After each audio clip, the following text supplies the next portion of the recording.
Andrew McCART, IFL TV in association with MTK Global. I'm here in Belfast. With me I've got Gary the Diva Cully. You still enjoying that nickname? Yeah, it's still going. Glad to be back tonight, can't wait to get back in and show everybody what they've been missing. Oh, it's been March, was it? March 29th. March 29th was the last one. Was the last fight, so it's been a long time. I mean, too long, yeah. There was a cut, you cut your hand. It was quite a freak injury, the wraps and stuff like that, but you cut your knuckle. It was quite a nasty gash, and it took you out of the ring for 6 months, but you're back, you're ready to rock and roll. I'm just so excited to just get back in the mix. I've been looking at shows where I feel like I should have been a part of and I could have been a part of. But look, everything happens for a reason, they say, and I'm back tonight and looking to get back to winning ways and perform to the best of my ability and show everybody what they've been missing. Definitely. Well, we've just spent the morning with you. Yeah. I took you to a nice coffee place. Had a nice tour of Belfast. Yeah, nice tour. Well, I got lost this morning, so I don't know how I got lost. I've been here 7 times, but did you enjoy the coffee? Nice wee spot. Yeah, it was nice, wasn't it? I'm going to go back in the morning. I told you I might even bring it. You'll bring your coffee? I might bring it for another coffee in the morning, yeah. So. There you go, see? No, friendship. It's nice little tour.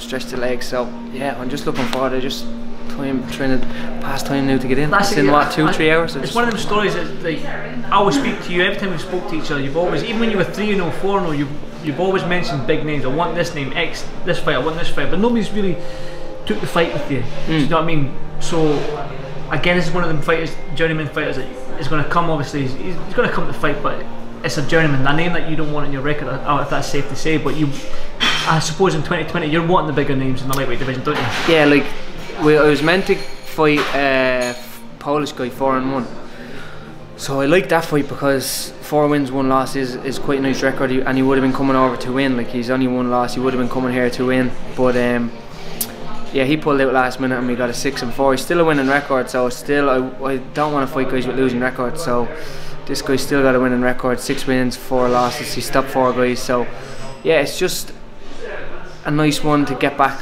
on the horse and hopefully I can relax and look good against him. And yeah, 2020 I want, like, once this fight's done, I'm ready to step up. Can we say what you done on the scales yesterday? You came in, like, you fight at 9-9, but you came on the scales 9-12 with a tracksuit on. Yeah, 9-9 was his championship weight. This fight was made 4-9-12, and I came in and just took the t-shirt off, got on the scales 9-12. Made the weight with tracksuit bottoms on, socks on. Yeah, it's ridiculous. Maybe super fighter. People, this camera won't show it, but you are 6'2". Yeah, right. You're 6'2". Want a big camera. Now you're talking about going down to 9-4 for a super featherweight. Yeah, fight. I possibly could if there's a big fight and a nice title on the line. I think I could make super featherweight. I'm making lightweight so. Is that a serious thing? Because it's still like £5 of water. Yeah, it's still another £5. Yeah. But I'm not dehydrating my body. I'm not killing my body to get to this weight. This is, I walk around 4 or 5 pounds above lightweight. So like, it's not a big deal for me to make lightweight. That's my natural weight. So I think if I was to dehydrate a bit and the day before I weigh-ins, I can make 9 stone 4 pretty easy, I think. The lightweight, but again, Jamie Collins said himself that punch resistance might go a little bit when you're down at that weight. So does that worry you a little bit? Going down to maybe 9-4? Yeah, I mean, like, see, I've never went anywhere near it, so I think I would have to get down to that weight, maybe spar near that weight, see how I feel at that weight. I wouldn't just take a fight, boom, jump in there and kill myself to the weight and not know how it's felt. I'd need to be there, maybe get a couple of spars there and know how I feel. But I want to establish myself as a lightweight, but like I said, we've called a couple of names, couldn't get a couple of names, so after this fight I'm ready to step up, and whether it's at super featherweight or lightweight. I mean, lightweight division is stacked right now. I mean, there's fair to say that the Greedo fight that was meant to happen, obviously with the injury, it set you back a little bit. Yeah. I mean, if you did have that Greedo fight, your name would have been on the rankings, so you probably could have called some of the top 10 in the UK and Ireland out. But you're just talking about 2020, you're gonna definitely be ranked I say this time next year, but before this time next year, I want this fight. I want to be out again before Christmas in a good fight, a good test over 8 rounds, and the start of next year I'll be ranked. So yeah, I just want to get back tonight and get back on the horse and be as active as I possibly can and start climbing rankings. Can we talk about what we talked about off camera? The name you mentioned to me, Ricky Burns.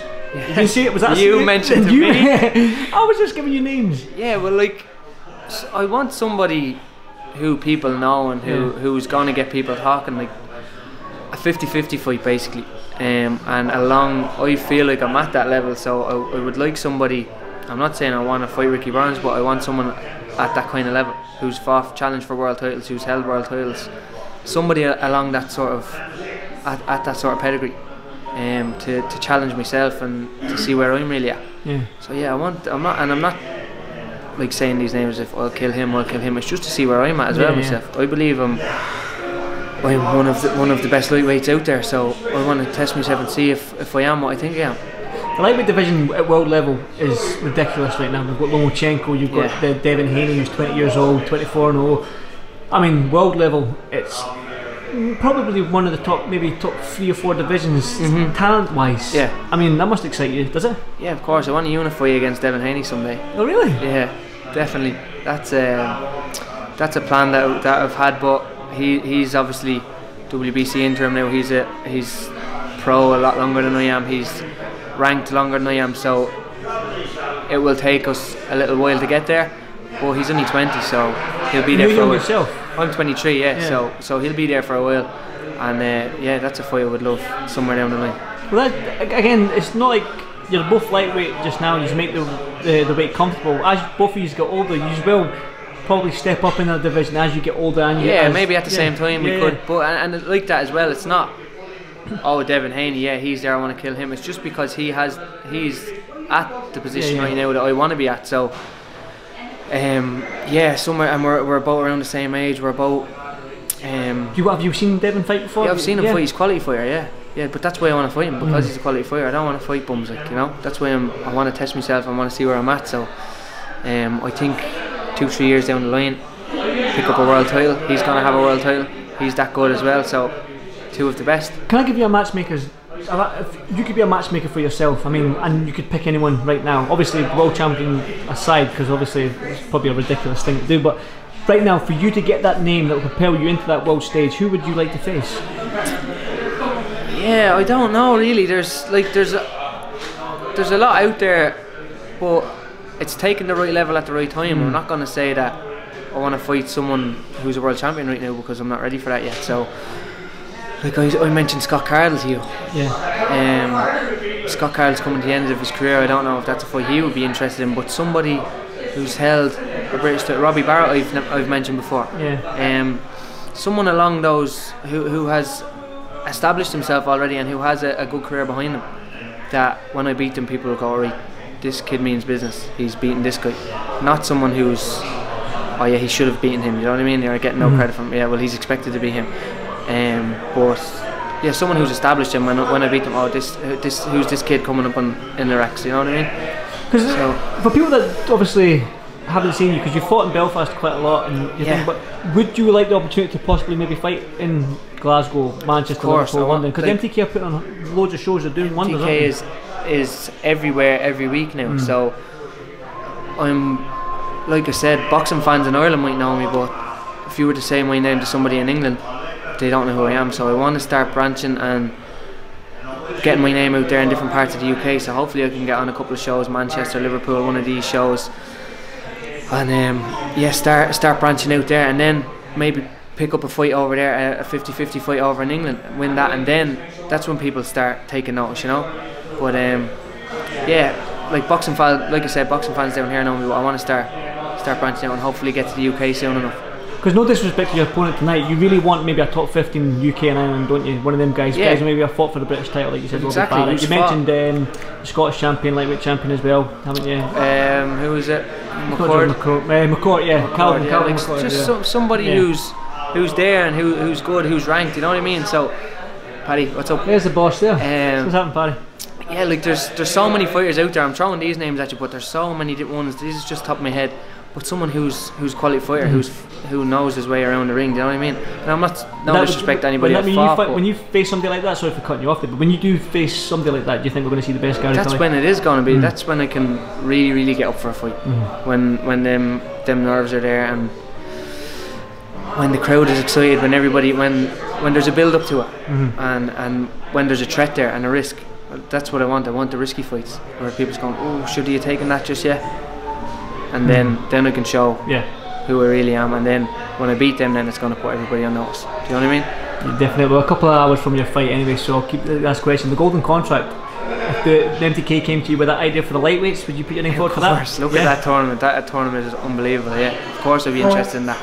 I think if you were to get offered that and turn it down, you'd be stupid. It's a multi-fight deal with one of the top promoters in the world. Like, that's what everybody wants. That's where we all want to be. So to get that opportunity, 100%. If MTK made a light one, I'd be 100% up for it. Good stuff. Well, I won't keep you much longer. It's been 10 minutes after the fight. Yeah. Yeah, we'll definitely speak a post-fight interview. Andy, legend. Thanks very much, Gary. I'll speak to you soon.